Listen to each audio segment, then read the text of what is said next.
Hey guys, it's Core Ross and welcome to the 6 News Roundup. Today we're rounding up all the Rainbow Six News over the new season, which is Operation New Blood. And this is quite the good, the bad and the ugly for the season. So we'll start with the bad, and the first I want to go with is the membership. So yeah, this I guess is effectively their replacement for the year pass, but you pay monthly, you get monthly drops. There's a warden bundle here that looks great, but you get one part of it per month. So it's very much like those old magazines that you would get one piece with every magazine to build whatever it was you're going to build, and you would just have to keep buying in order to finish your model or whatever. Very much feels like that. And the rewards don't seem good. The other thing that worries me, they have not announced a goddamn price. So I don't think this is going to be cheaper than a year pass, and I think this is probably going to be bad. So I don't think this is a good monetization. We're getting a lot less content and much more monetization. I also don't believe they're going to be very good at actually delivering good items. Like, look at season items. They're not particularly great at making them. And to make now a subscription stuff alongside all the Battle Pass stuff and alongside all other usual bundles, I just don't see them having the capacity to do this in a way that's worth it for the user. The next bit of bad news is the Siege Marketplace. So at the end of their presentation, there was these two cards that show up, which shows what's coming in the new season at the launch, and then this, which is coming throughout the season. And apparently, the full release of Marketplace is coming throughout the season. So it's not coming with the launch of the new season at all, even though they kind of made it sound like that in the presentation when they were talking about it.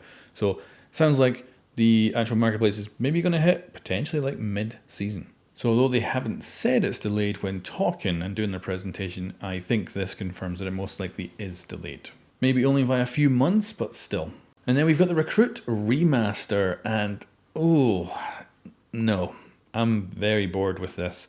I think they were to me, they're way off the mark. Like, they want to make the Recruit a playable character that is kind of up there with other operators. And certainly the attack is totally the case. Like, you can bring EMP impacts and a hard breach, and then you're the first ever hard breacher who can also counter anti-hard breach. To me, this is the 1.5x all over again. In a couple of years' time, we're going to have to come back and fix this, because I don't think this is a good idea. I don't think this is a fun remaster. And that's the big problem I'm having with all live service games right now, is it feels like they're sucking the fun out of them all. And I really feel like they've gone and taken the uniqueness out of the Recruit and made it just bland, unfortunately. And like I say, not potentially bad, but just bland. Now, the Defender may end up being not that great. I think out of all the Defenders, you could probably just pick a normal Defender with a full-on gadget rather than running a Recruit. And then for the Attacker, there's definitely legitimate reason to take that Recruit. And I'll be very interested to see what the pros do with that Attacker Recruit. But for me, I would have just loved a mediocre gadget with these guys and still been able to 5-stack them. But this just doesn't feel like the way to go. So I'll be interested to see what everyone's opinion is on these new recruits. Now let's just dive into the ugly, which is going to be the anti-cheat update. So this quote I'm going to just run here is what I'm kind of having an issue with. And we've seen a huge reduction in cheaters. Because that is not the state of the game right now. Mouse and keyboard cheaters are on console, for sure. Mousetrap is maybe doing something, but it's definitely not alleviating the main problem. And then cheaters on PC is definitely very, very bad. So the way they are saying all this is so disconnected from the actual state of the game. Now, maybe they're looking at some numbers and looking at the numbers and going, hey, there's more people banned. But there is definitely still some major problems with cheaters, and this really was just the opposite direction of how they should have been communicating this. Right now, and I would like you guys to sound off in the comments if you believe this, I'm pretty sure PC is in the worst state it's been for cheaters in a very long time. And that's saying something, because it's been trending upwards for a long time now. And I don't want this to be taken as like negative criticism of the people who are actually working on the anti-cheat and doing all the stuff behind the scenes and making progress. It is the way it is being presented in this live stream, in this reveal. Now, presumably they're probably trying to, have at least some of their audience here be brand new people who've never played the game before and are watching this and thinking, oh, that's good.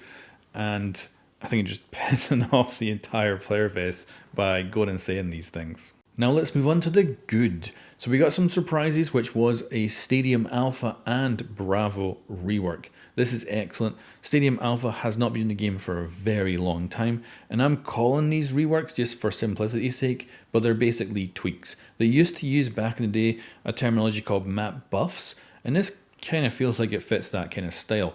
Now I assume these were probably done a while ago, maybe put on hold and could be chucked into a season if things got delayed. I think that's how they played this, and you know, it's a good surprise, but I think they probably always had these in their back pocket to potentially come out and give us just a little bit more content to fill things up. So I'm loving that they're here, and Stadium Alpha is one of my favourite maps. It's been many years since I played it, so I'm very happy for it to be back.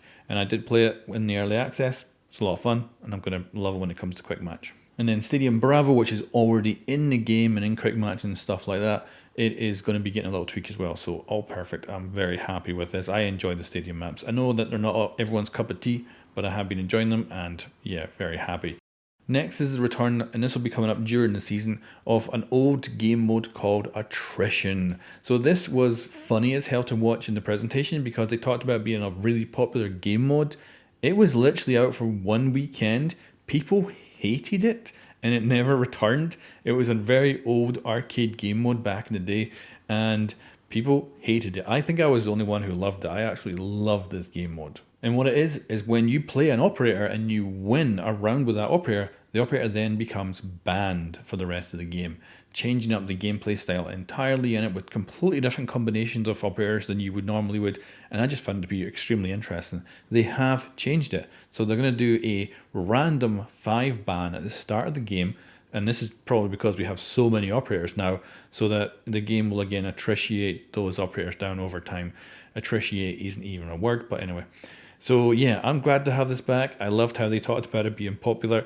It was hated. So I'm curious what the player base will think this time. And there's going to be so many people who have never played Attrition in Rainbow Six Siege because it was there for one weekend so many years ago. And then we got some good updates to the in-game training. So the AI playlist has been updated with a few different operators, a few other choices. So always good. And AI playlist these days is quite a good way to get away from cheaters. So I'm kind of liking that they keep adding to it. And I do wonder if in 10, 20 years, all multiplayer games will just be AI, pretend to be real players, so you know they're never cheating. Anyway, they also added in the endless training mode as well, which I think they said lasts 60 minutes, so it's not actually endless, but it's better than, well, it's not better than Terrorist Hunt, but it's a good way to warm up and actually have, of course, targets and stuff to shoot at. So yeah, good to add that. And that's just an extended version of what's already in the game. Now let's talk balancing. So Fenrir and Solus are getting balance changes, but these are the only ones shown off in the presentation. There is additional changes as well. So for instance, Barbed Wire looks like it's getting its damage back. However, Solus and Fenrir are getting hit pretty damn hard. I think the big impact really though is how long it's just taken for these nerfs to come. They should have come like a season or two after the operators came out, not now, this long after. I don't think there's any excuse to why it's taken this long to do relatively simple looking changes to these operators that shouldn't have taken over a season to do. So I think the players who play those operators are going to take a harder hit than normal when it comes to these changes. And then finally we've got the Fenrir Elite, which is in game right now if you want to pick that up. I'm sure they wanted to get this out before the nerfs hit.